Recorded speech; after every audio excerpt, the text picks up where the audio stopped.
Este año llevamos ya, podemos decir que llevamos 25 años destinando ayudas a la cooperación al desarrollo y bueno, dentro de estos 25 años como gran hito importante tenemos que durante esta legislatura hemos comprometido el 0,7% del presupuesto a este tipo de actividades para la cooperación al desarrollo, ¿no?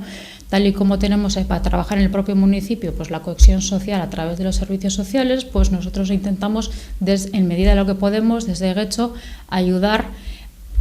a la cohesión social internacional desde el grano de arena que podemos aportar desde Getxo. Llevamos 25 años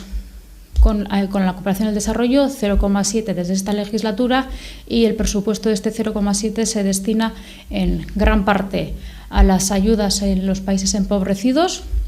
a la sensibilización a la ciudadanía guetxotarra de todos los proyectos que hay en el mundo y de todas las desgracias que ocurren en el mundo. Y luego también tenemos la partida presupuestaria que tenemos reservada tanto para atraer a las niñas y niños que nos visitan en verano desde los países del este,